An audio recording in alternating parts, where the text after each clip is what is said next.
Okay, we are live. Hi, Belinda. Hey, Lynn. How are you?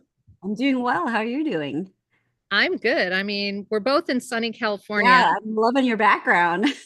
although my orange tree back here is kind of dead.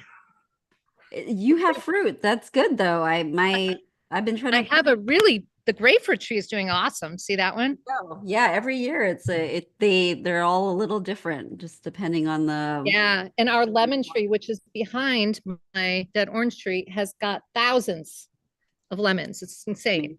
That's So, amazing. how much can I make with lemons? You know what I mean?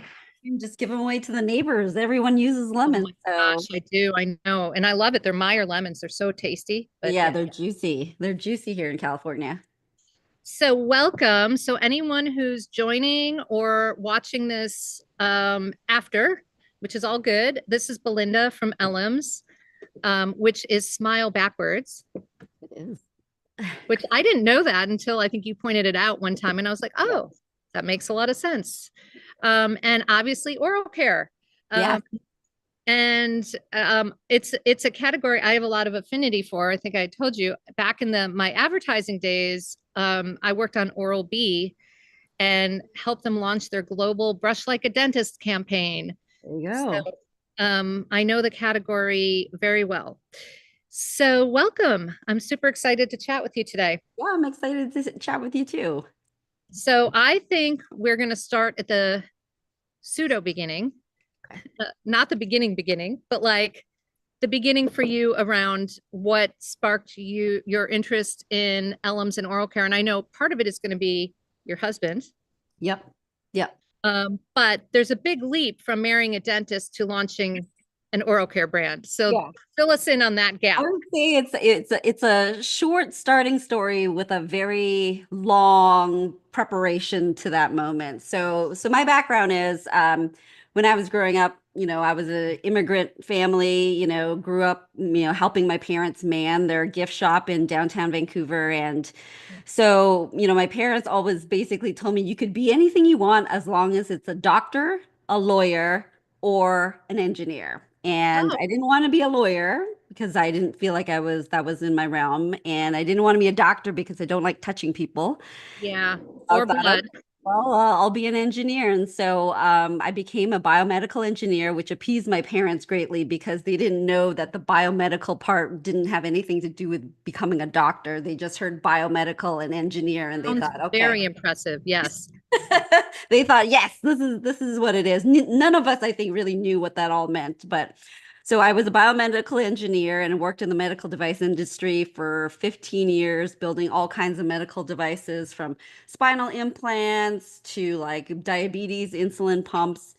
And I was in product development and I always wanted to start my own thing. My father was an entrepreneur, I grew up around business my entire life. And so I just thought, maybe one day there'll be something that I can do with my background, but I just didn't know what it was. And so, my husband is a dentist. He's been a dentist here in Los Angeles for over 20 years. And, during the pandemic, we just kind of looked at each other and we were like, we should do something. We should do something more than just, having kids and, building a family. And so I came up with the idea. I said, well, what about oral care in that something that actually clinically works, but, let's make it sustainable.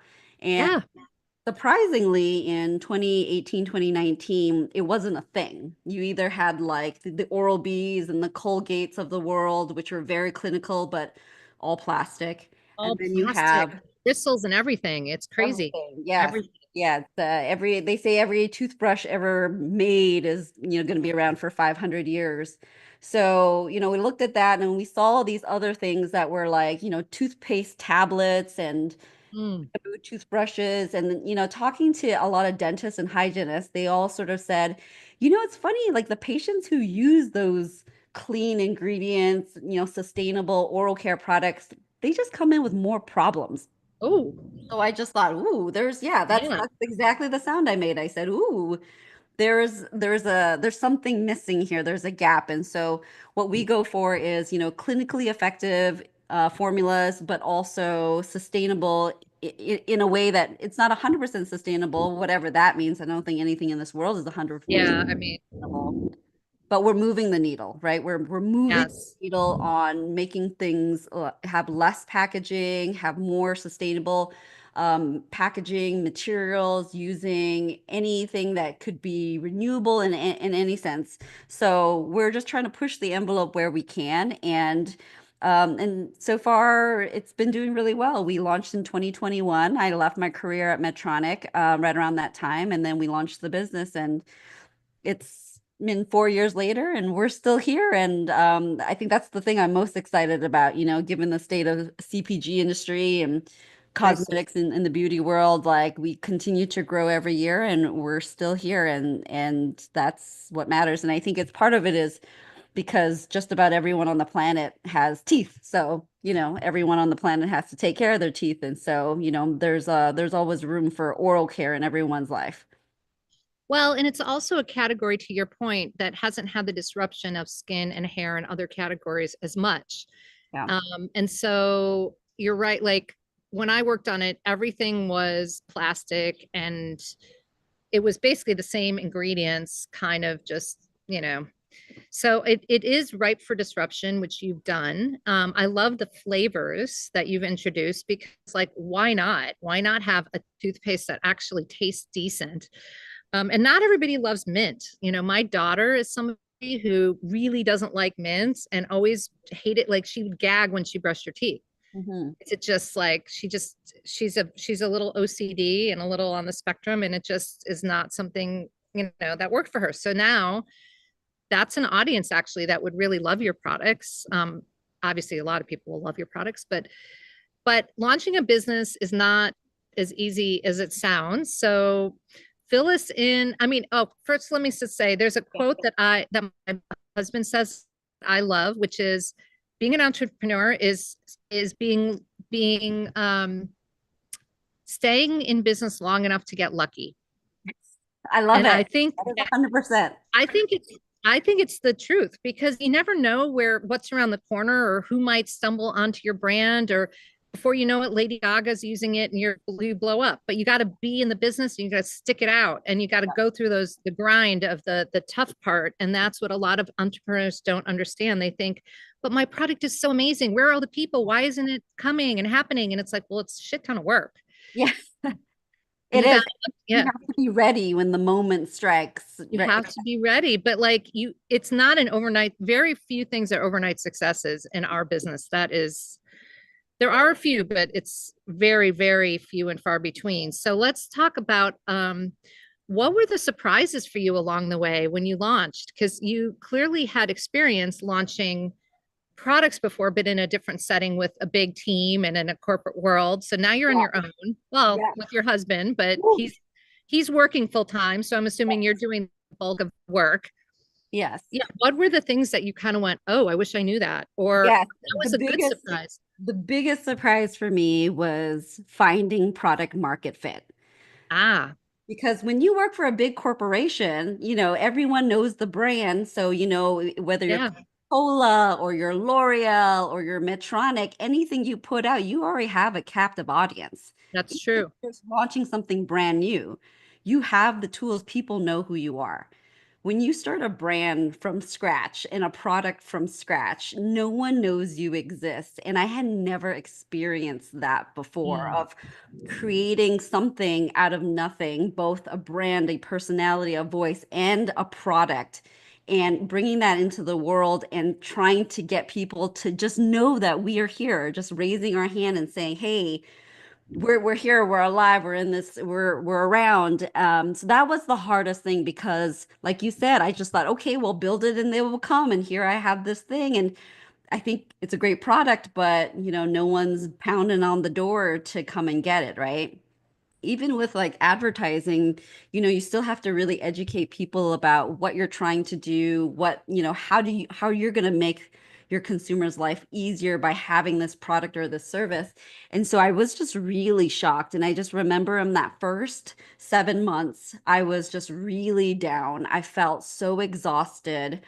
I just felt like I was trying to do so many things, but probably not everything. I wasn't doing everything well. I was probably just doing everything like 10% and then giving up on it because it wasn't working. And so I remember I called another entrepreneur friend like mine, like you, Lynn, that was up in Toronto, and I just was like, I don't know what's going on. I'm completely burnt out. And she totally just said, hit the pause button, you know, take some vitamins, take some time off, reset. And I remember coming back into the business. Like I took like 2 weeks off, Yeah. as much as an entrepreneur can. And I remember coming back into the business. This is like about 7 or 8 months after we launched, and really having a few aha moments about who really was I serving, who was my target market, who was my messaging targeted towards, and it really changed everything. And so when I was able to sort of relax and move on, that's when I we started to feel that sort of the first inklings of the product market fit.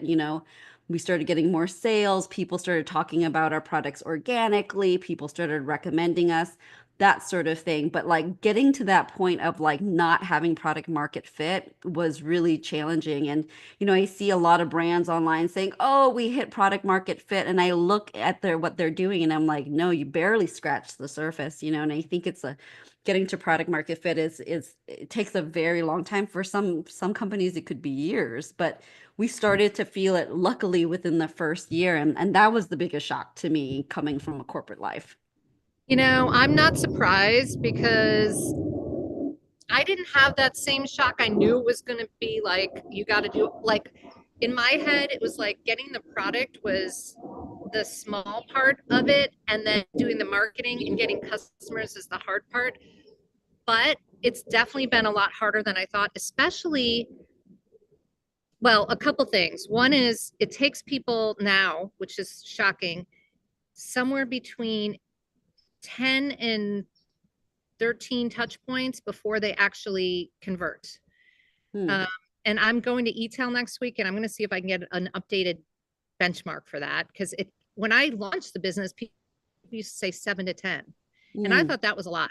Yeah, Seven it to ten means touch a points, lot. because you're a small brand, like where are they going to come in, find you or see you or run into you, like 7 to 10 times before they actually convert. But the thing that I found is it's getting higher, the number of touch points people need, because so many issues and so many reasons. But one of the big things is, like, in my opinion, like influencers, when that was a big strategy when we launched and still is, there's kind of this lack of credibility because they're pitching everything all the time. Like, how do you know, like, this week it's Elims, next week it's someone else's toothpaste, next week it's someone else, and so it's sort of like people need to hear it from multiple people and in different places to believe it. So there's that. So that would, for me, was a little like, oh, you got to be kidding me. And then the other thing that I found is, even when I have customers who love my product, and we have like 3 times industry average in terms of loyalty, which I'm super Wow, proud of. amazing. Hair care is not loyal. So there's that. I mean, nobody loves their hair. Everyone's always looking for something better. But so even with 3 times industry average, we have customers that are like, oh my God, game changer, you've saved our hair. And then I'm like, you haven't bought from us in 18 months. Like, what the hell? And so then we're spending time trying to re-engage. And then they're like, oh yeah, I love that brand. And they'll, but like, it's not like once you get a customer, you've got the customer forever. It's my point. It's like you Yeah. got to nurture and work those customers to constantly be reminding them, hey, we're here. Remember, you love us. And then they're like, oh yeah, we do love that brand. And it's like, but I get it. Like, as a consumer myself, what I'm describing is not that different than my own behavior, right? Yeah, exactly. And this is the stuff where I'm just simply not even good at this. Like I'm an engineer, I'm like build the product and do all the testing and all get the feedback, like this sort of thing of like all the growth marketing and working with the influencers is so new to me. It's been very eye-opening, a whole different way of doing things. And there's some people who are so natural at it, even founders. Some founders are so engaging online, and I look at I'm like, wow, I could do this, but I don't have it in me to produce these beautiful videos and content and all of that stuff. So that's been a real challenge for me as an engineer and as a founder on coming from my perspective. So I just kind of focus on the things that I like to do and things that I want to learn and just hope it's not too cringy. No, that's an interesting observation because not everybody is comfortable on camera. I don't like being on camera. I do it from a pragmatic perspective. Like I'm like, well, if I don't do it, nobody else is, so but my kids will often tell me I have a 23-year-old and a 21-year-old. My 23-year-old is a data scientist and he works in advertising. He resisted for a long time because my husband and I both were in advertising, and then he finally like gave in and works in advertising. My daughter is like a really good designer and artist, and both of them have said to me on many occasions, you should not be on camera. Like no one wants to see a 57-year-old. Oh, that's not true. Well, yes and no. I mean, I do think there is a place for aspirational imagery, and then there's a place for real stories, and sometimes I get those places mixed up. But Mhm. my point is not everyone needs to be on camera for a variety of reasons, okay? And sometimes there are founders who I see who put themselves out there and I give them so much credit, but it's not good. Yeah. It's like you shouldn't be putting yourself out there like that. Like it's Oh my God, Lynn, if that's me, you have to no, no, tell no, me. no. It's But not. that's, oh my It's goodness. not. But my point is, I think what you're doing is very smart because instead of saying, oh my God, I should be doing that, and I'm beating myself up because I'm not doing that, it's like, no, you're really good at other things. And by the way, there's so many businesses that have been built so successfully, and the founders you have no idea who they are. So that's where I'm very lucky. I have I call him like a mentor because I've known him for gosh 5 6 years. He's actually in the hair care business. You'll see all of his products in Sephora, and very successful business. And he's only been in one marketing thing for his company in the last whatever 20 years. And he just hates being on camera. And he told me, he's like, Belle, you don't need to be the person on the camera. As long as you know that that's not you, then you can make a plan for how to Exactly. fill that gap. And so, sometimes my husband's the dentist, so sometimes I put him on there. But then, Yeah. I find people who really enjoy doing this and, putting the Instagram reels together and the TikToks. And then I just ask them like, hey, what can I do to help you talk about our product? And, and it's very organic in that they do use our products and they're people who, really are, people trust. So I just lean on them instead of putting me in front of them. I'm getting better. I'll say two, 3 years. And there are places where like this Yeah. makes sense. You're telling your story. And podcasts, I think you'd be awesome Yeah. because podcasts, I started doing those early on because I was more comfortable not doing the video, just audio. I can do that all day long. I can talk forever. But like podcasts are really, I have a huge list. I can send you some of my favorites, but like that is a great way to start because then you start to get really comfortable with your story. And then all of a sudden, before you know it, you get a podcaster who's like, oh, I do vlogs. I do it on video too. And you're like, oh, all right, I guess that's fine. And then before you know it, and so it's sort of like a little bit of the boiling frog where you don't even realize it, but before you know it, you're doing it. Yeah. But I think in places like LinkedIn, YouTube, long form podcasts, you should be out there doing it. But there's so much to do in marketing outside of those things that you don't need to be on Instagram, you don't need to be on Facebook, all those places. So I think that's smart that you've identified like what you want to do and what things maybe other people can do. But what's your favorite part of the job? So like in a from a positive standpoint, like what Yeah. inspires you?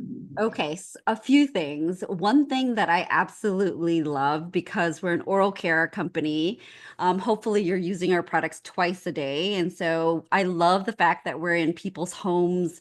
We're part of people's routines. They're using, we're there when you wake up. We're there when you go to bed. And our customers tell us this too. They're like, oh, I love your brand, but I also love that, I see you every day. And my friends who use the product, they're like, oh, I think about you every time I brush my teeth, which is twice a day.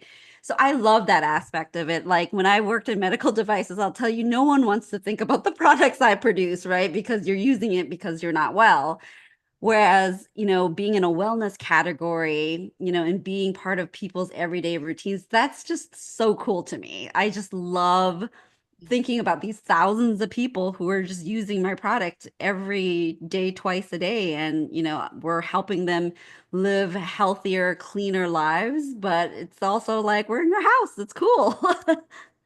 Yeah, you're right about that. I hadn't really thought about it that way, but like to think of oral care as it's really a wellness category, and that changes sort of the way you think about it because you're right. I mean, that was one of the first things we learned when I was on Oral B. It's like your mouth is the gateway to a lot of your body health. And people kind of know that, but they don't really put it together all the time of like how important it is. And so yeah, so I think what's interesting is you're taking it and elevating it to a pleasant experience as opposed to I've got to brush my teeth because you know my mom tells me I have to, or my dentist tells me I have to, and Yeah. it becomes like a chore. Mhm. So yeah, making it from a chore to pleasurable is great, and I can see that your brand could be a staple in like Canyon Ranch and like, places where it's like holistic wellness. And so there's a lot of upside because I don't think there are many other oral care brands doing what you're doing, really, if Yeah, any, I, or I think maybe a handful. Yeah, I think it's so funny because oral care is one of those things that like everyone has to do, but it's like it's not something that you're necessarily chatting to other people about, right? Like I feel like Right. when I see my girlfriends, we're like, what supplement are you taking? And what's the protein shake you're having? And what's the shampoo you're using, right? Whereas people are usually not really talking about like their toothpaste or their teeth or their oral care. So I think one of the challenges of this category is how do we become something that people, want to talk about, something that, like for example, with cosmetics, right? It's such a visual thing that it's really easy Yeah. to communicate.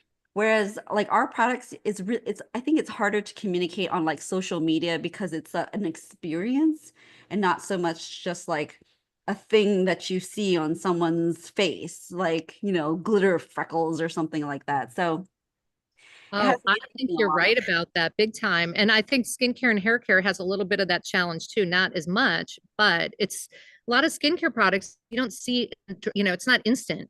You have to You're use right. them for a few weeks. And same with like hair care. I can wash my hair with Masami and it feels good and it looks good, but it's not like it looked horrible and it's not like it goes from 0 to 10. Yes, It might go from I was a 6 and now I'm a 7. You know what I mean? Like it's sometimes it's not a huge like and the products it's frustrating for me because I look on TikTok at the trends and I'm sure you do too. And the products that take off are the like Il Maquillage where it's like you put it on and all of a sudden it's like, oh my no God. wrinkles. Yeah.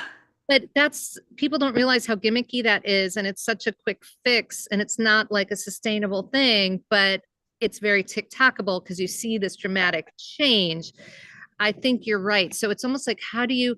So when I actually worked on Listerine Mm, and we did that campaign where people were like, like, because yeah. there's this expression of how the product made them feel. Yeah. It's almost like it's almost like Curiously Strong with Altoids, right? Like Right. it had that kind of Yeah. sensation, Yes, the bringing feeling. that, bringing that to life. But in your case, you don't have that, but you do have good flavors. Yeah. And I don't know, there's something there that makes it suddenly like maybe people brush longer. I wonder if you could figure that out. Like people actually enjoy brushing and they're I going to wonder brush that longer with too. your See, product. right. So there's a lot of these things that we could look into, but I like, know, but like who's got the as a time? Trust me, bootstrap I know. company, like I wish I I had know, trust uh, me. a budget for this Oh, stuff. So, God. as a founder with a really small team, Yeah, I know. It's impossible. I think we're doing okay, but like I always wonder like, what could be the spark that sort of ignites this campaign, this marketing vibe of like really what we are and who we are and what we can do for your health and your wellness without having to like, have the Listerine budget. So Yeah, I think exactly. I think I think that the experience of oral care is, when you do it right, it feels really good because you go and your dentist says, "Oh, you're good. Whatever you're doing, keep doing that." When I hear that a lot from our customers. So it's like, using those sort of moments of like where they're proud of like what they've done and how they're taking care of themselves. Um, and then and then also just kind of working with for us, we work with a lot of dental professionals because, Yeah.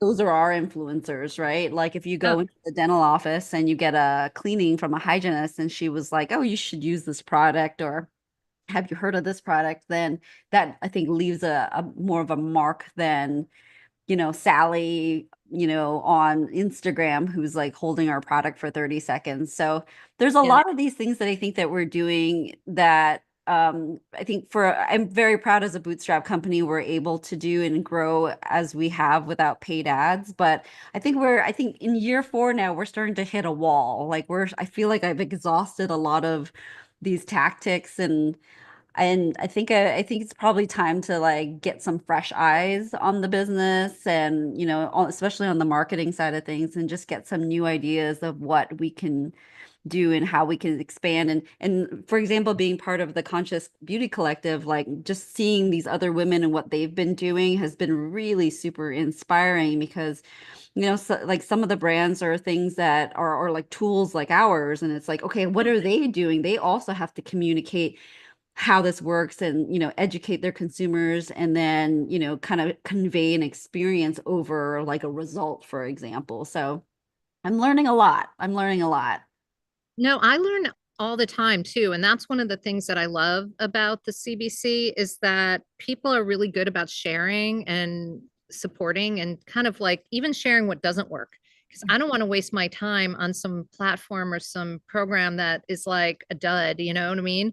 Um, but you're right. It's like trying to figure out those different channels that are still channels to mine that could be fruitful for small brands when we have no money. Hmm. So let's put the challenge out for anybody who watches the video. Drop a comment in of a suggestion of something that you think Elims could try just for fun. You never know. Maybe we'll get some good ideas. Yeah, Um, love it. you never know. Yeah, So okay, so that's yeah, we could probably talk about marketing for hours because it's not easy. It's yeah. just it's definitely a pain point for a lot of us. But let's talk about like what's next for you guys. Do you have products in the pipeline? Do you like what are you We working on? do. Yeah, so I mean, I would like to say that we've got tons of products coming out, and we sort of do. We actually developed all of our products before we launched. So this was like in 2019, 2020.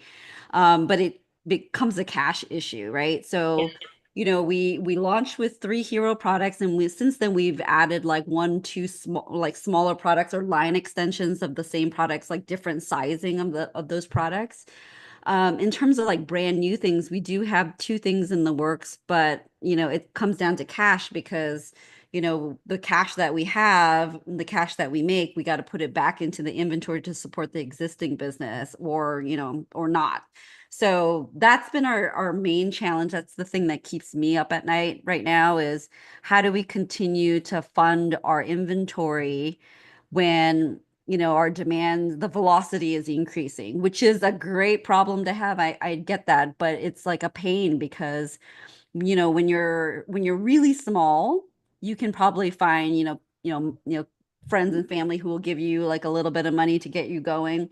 But when you're too big, people will want to loan you money because they wanted to get the interest off of it. But when you're like this kind of like medium size, like I like to call it, where we are right now, like it's hard to get funding Yeah. for inventory. So I gotta figure that out first. So that I think the thing that's next is really trying to figure out like, do we double down on our existing business? Do we remove products from our product line in order to fund the new things, which I think are really great products too. And then yeah, I think in the oral care category, there's just so many tools that people can use, everything from toothpaste to floss and teeth whitening and flossers and all of that stuff. So there's a lot of things in this category, and we've had a, tough conversations about like what are the things that we need to focus on. And so as a bootstrap company, we looked at our portfolio and we said, okay, the two categories that are doing really well for us are the toothpaste. That's our number one product. And then the second is the teeth whitening. And so we're sort of staying in that realm. I would love to have a kids product. For my own kids, they're the ones who developed it, and they keep asking me like, "Mama, how much money do you need out of my piggy bank? Because I want to put some money so that we can, make this new kids toothpaste." And it's so cute, but it's also at the same time it's tough because I wanna launch these things, but I don't want to be in a position where I have these products where I have to support all of them and I can't survive. So that's the toughest thing in terms of operations. And then in terms of like business growth, so the first few years was a lot of different learnings, trying different things. So we dabbled in brick and mortar retail with a few different organizations. And I think the PR from it was really good, but the margins weren't very good, right? So our cost structure wasn't where it needed to be in order to be very successful in those stores. So we pulled back last year and we decided to stay mostly on e-com and then do smaller things, smaller events like the store Atlas and Century City Yeah. Mall. We're in a couple beauty boutiques around California, and then dental offices. So we just said, okay, we're going to stick to the dental offices and have sell our wholesale through there. And then do mostly, like our website, Amazon, Walmart, all of that stuff. So I think for this year, we're probably going to stick to that same game plan and then explore what we can do to like get better, lending so that we can grow our product portfolio. So that's where we are right now. But, as a small business, things change very frequently. Like if you asked me 3 months ago what we would do, it was a different answer. So we're just, trying to adapt and read the signs of like what's going on a macroeconomic level, and then looking at what's going on with our consumer and with inflation rates and stuff like that, and just really provide high quality products that work, and that people really love, that we love, and that people love. And so I think if we stay true to that, then we might have to grow a little slower. But I would love to still be here, a year from now, 10 years from now, having the same conversation with you, saying, we've made it this far and we're going to keep going. No, you're right. And so much of what you are saying resonates with me because those are tough choices. And I think one thing that I've learned as an entrepreneur, it's the art of the pivot, which means like when COVID hit and we had just launched, we had to pivot out of pragmatism because we couldn't get into salons. But sometimes there's pivoting that is good and it redirects you in a positive way. And sometimes there's pivoting that actually is not good. Like you pivot for a trend and you end up chasing something that's not going to help your business. Yep. And I love that you said, at the end of the day, it's about focusing on your values. Because as long as you stay true to that, I do think, the tactics can change. The strategies around how you reach consumers can change. But at the end of the day, it's how you make people feel and what you're giving to them and the benefits that should stay the same. And that is a good North Star. And so I have no doubt that you will figure it out and be super successful. And Thank I'll you. be I'll be asking you for help in a year or two. So that's good. I'm here for you, Lynn. I'm Thank you. absolutely here for you. Yeah, well, it's all you look, it's definitely a journey. It's not an easy one, but it's fulfilling in so many ways. I mean, look, we have our life in the sense of I can do this from here in Palm Springs in my yard, and you can Yep. do it where you want. And there are a lot of benefits. So thanks for Yep. joining today.